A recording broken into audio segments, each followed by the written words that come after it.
yours, right? Is there anything? Can you let Curator Fraser, I know your name. I'm Adam Allington with St. Louis Public Radio. Yep. We're based here on campus. Just wondering if there's anything concrete that's going to come out of the P20 report that you received today. Any immediate action plans based on that information? Well, it was. I was very impressed. And that group really spent a lot of time, and part of it was to try to get our hands around the, as you saw, 257 different activities that could be categorized as that K through, pre-K through 12. And so just the fact that we got the inventory done now will allow each campus to go back and I think take the next step and determine, what's working and get more focus on it. So I think the handoff is pretty clear.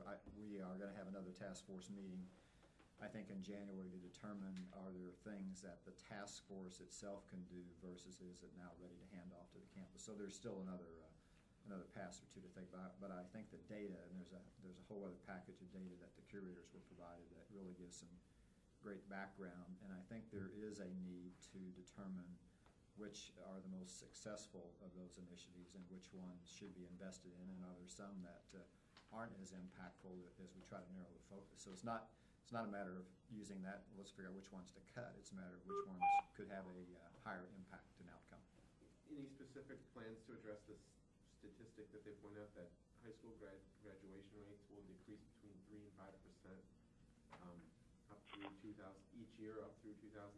That seems like a pretty troubling figure. Well, that was the whole point. I mean, really the point of all of the nationally, the pipeline, if I can use that term, is around the concern that our graduation rates in high school are lagging, and you saw that statistic, and the demographics are suggesting a decline in the total population. So that doesn't match up with what we understand the workplace needs are going to be, the workforce, the worker needs are. So if we don't do something with the pipeline, then we're going to have a gap in terms of our ability to compete globally.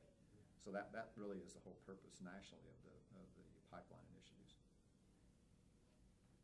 Can you talk a little bit about the 3-year no-frill degrees you've been talking about a little bit? Like, what's the, what sort of a timeline are you envisioning? What's going to be the process, and how soon might they be rolled out?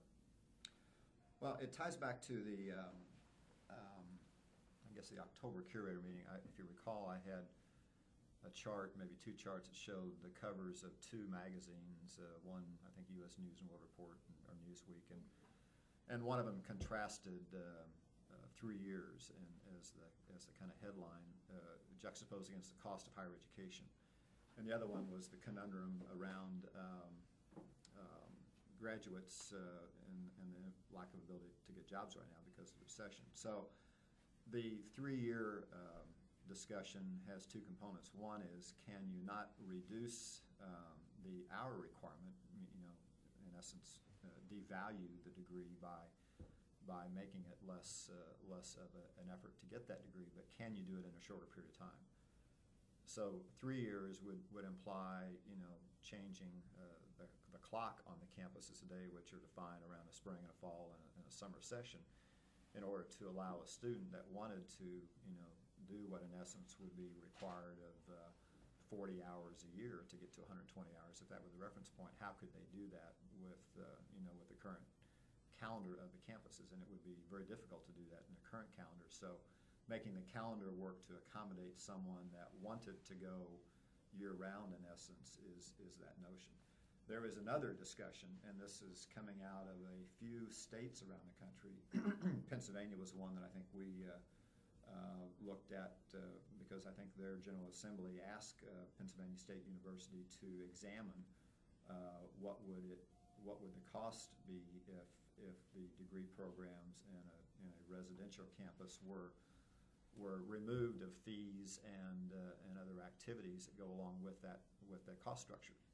So if a student didn't pay room and board, didn't pay any other activities, just paid the core curriculum cost, what would that mean to the cost of higher education? There's a fair amount of controversy about that because part of what an education process is about is the student experience. It's the learning that goes on a campus. And to start to pull those things away, where do you turn a 4-year degree and start to remove some of those things of that learning environment that again is part of the culture of the campus. So that part is less clear. And so in October, I laid out that the University of Missouri ought to examine these national discussion issues, and that was the way it was framed. It wasn't putting a stake in the ground saying we are going to go do this. It said the University of Missouri ought to examine these, use our best shared governance with faculty, with staff to look at a myriad of issues, and on that list was degree completion programs, which I frankly is at the top of the list because of the environment today where community colleges or folks that are in the workforce may not be competitive because they didn't complete a degree. So degree completion was on that list. Articulation agreements to make the path clear between high school, community colleges, and colleges was on that list. And e-learning and the different types of hybrid learning approaches was on that list. And you just heard now elected Chair Haggard say that will be a focus that she will have next year around e-learning.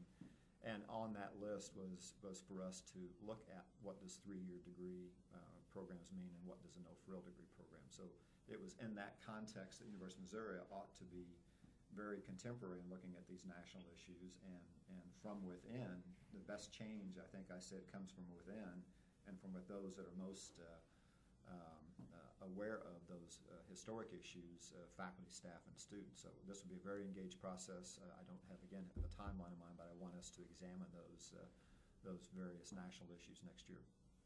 Do you think it would be like meaning January next year, not next school year? January 2010. I mean, we'll start to put some teams in place that can look at some of those. The campuses. This is not a new issue with the campus. The campuses are very far along on the different campuses on some of these. Particularly, you heard expressed today, particularly by Missouri S&T and University of Missouri Columbia, capacity constraints. Well, one of the ways you deal with capacity is to change the calendar in order to accommodate those that may want to be on one of our campuses. Do you think a task force would look just at this three-year degree program, or would look? No, that litany. In fact, if you go back to the October board meeting, I think I had a chart that highlighted about a dozen different items, and it would be in that context, Kavita, that we would look broadly at what I think by term, and pick your term, paradigm shifts, which Curator Frazier referenced this morning, reform, restructure, all those kind of get wrapped around, and again, those kind of changes, which are very significant, are best done in a very collaborative process, a shared governance process with faculty and staff and students, which we would intend to do. How concerned are you that any kind of a no-frills degree or a 3-year degree would be would translate out into the job market as somehow less than or not as valuable as a traditional 4-year campus program? Is that I think that is one of the questions and concerns, and that's why, again, this is not that we are going to go do this discussion. It's we want to be sure that as we understand the balance of what it costs to go to a institution, that the case has to be made that the learning environment and that learning culture that's created by a campus environment can't be diminished without careful thought. President Forsey, this is Ben Weeder from the Columbia Missourian.